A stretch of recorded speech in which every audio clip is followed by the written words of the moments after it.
Coming up next on Win News, an initiative to tackle the ice epidemic in regional communities. The MTC one step closer to a major expansion and special commemorations at The Rock.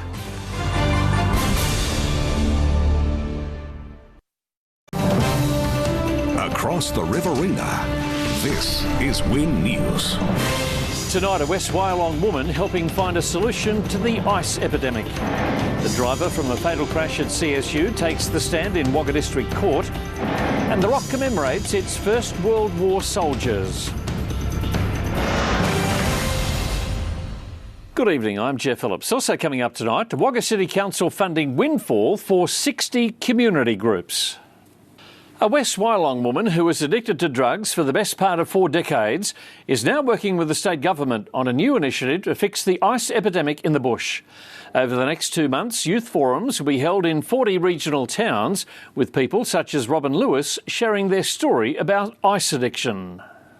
Robin Lewis first started experimenting with drugs at the young age of 15.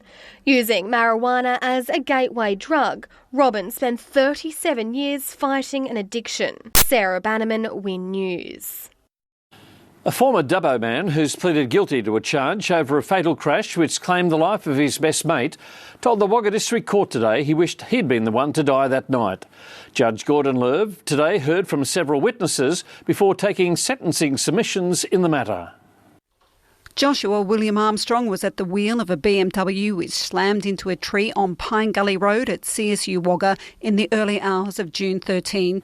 During a visit to the Riverina, the National Australia Bank CEO has announced that drought-affected farmers who have fallen behind on their repayments will not be charged penalty interest rates. The CEO also committed to farm management deposit offsets, something the Agricultural Minister has recently urged all 4 big banks to do. We're going to adjust their lending interest rate to give them that financial benefit. NAB says the decisions are what their agri clients have been asking for. We really believe this is the right thing to do. These changes are the right things to do. Wagga City Council allocated grants to 60 community groups in its meeting overnight, funding projects from toilet upgrades to barbecues and new signs. Other decisions at the meeting brought the Murrumbidgee Turf Club closer to a major expansion. More than $165,000 was given out from the Council's annual grants program, across categories from community health and wellbeing to local heritage and arts and culture. The Rock made a huge contribution to the First World War, its enlistment rate the second highest per capita in New South Wales. Today, residents commemorated 100 years since the town's Avenue of Honour was created, to recognise the sacrifices made of those who served. In 1918, a row of 90 trees were planted to recognise the 90 men who gave up everything to fight for their country in the First World War.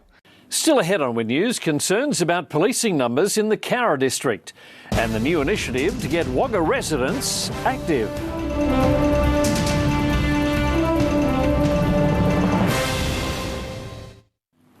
Young women from country Australia have the chance to win the power trip of a lifetime. Applications are now open for Country to Canberra's annual leadership competition, which will see 15 go-getters rub shoulders with the country's top political and business leaders in Canberra, as well as undergoing leadership training and mentoring. Sometimes those things are harder to access. There may be geographical or financial barriers that people in the city might not have to face. The Coulcher branch of the New South Wales Police Association is calling on the state government to address all-time staffing lows in the Coulcher region. The association submitted an application to New South Wales Police in March requesting extra staff and has heard nothing over 3 months later. These police are fed up and desperately calling for additional staff. The Police Association is calling for an extra 4 general duties constables and an extra sergeant to take pressure off officers who are currently trying to manage the workload. Former elite athlete Jane Fleming was in Wagga today to launch Live Life, Get Active, a new free fitness program.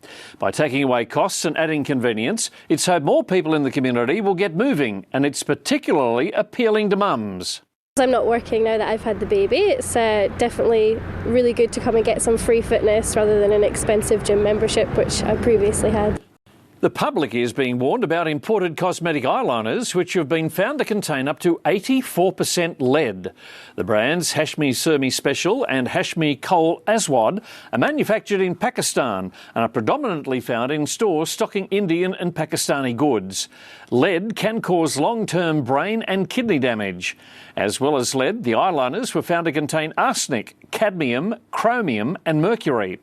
Traders caught supplying the goods are liable for fines of more than $1 million. Kristy has all the sport and another blow for Gundagai captain coach James Smart.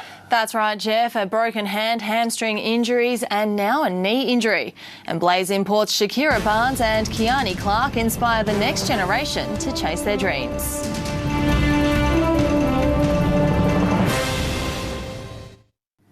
First in sport, and Lockhart's fearless freestyle motocross hero Jackson Strong has gone one better on his 2017 X Games feat to claim gold in Minneapolis over the weekend. Strong finished on top of the podium in the Moto X Best Trick category to write himself into the history books.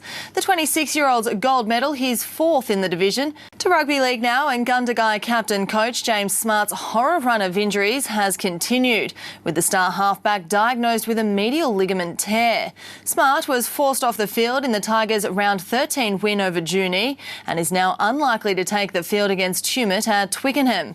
To basketball, and Wagga Blazers star American imports Kiani Clark and Shakira Barnes are continuing to have a profound impact on and off the court. As well as helping the Blaze to a finals berth, the influential pair are making it their mission to encourage juniors to chase their dreams. If two people are going to inspire a renewed love for basketball in the city of good and diverse sports, it's American Dynamo's Kiani Clark and Shakira Barnes. And that's your Tuesday in Sport, Geoff. Kristy, we'll see you tomorrow. Sure. OK, weather is next with Chris, and a milder night in some areas. Yes, Geoff, only a few spots of frost around, and they soon cleared for a fairly warm day. I'll have the details for you right here after the break.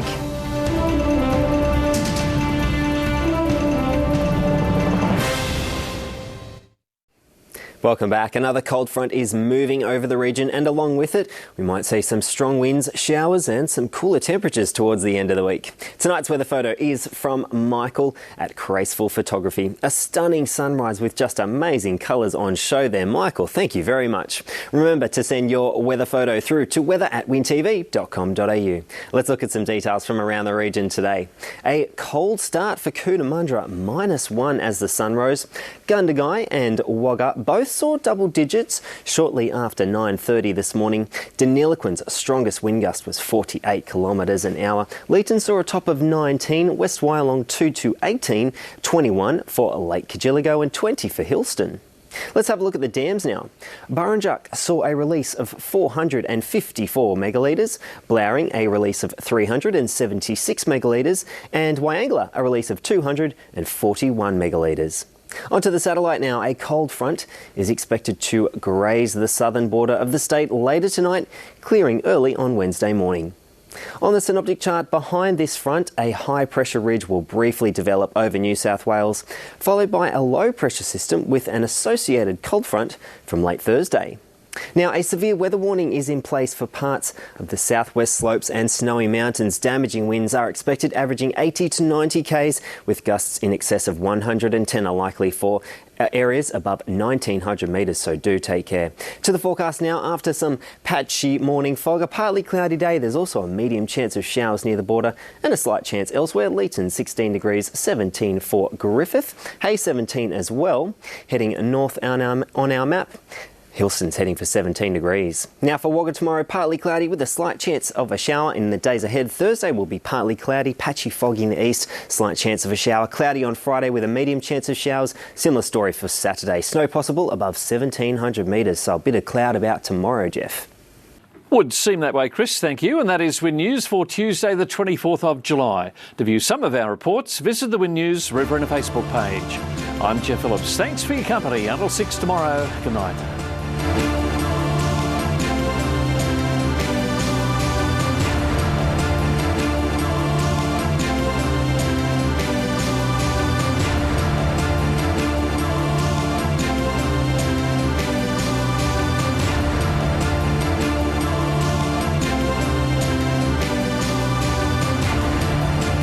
This has been a Win News presentation.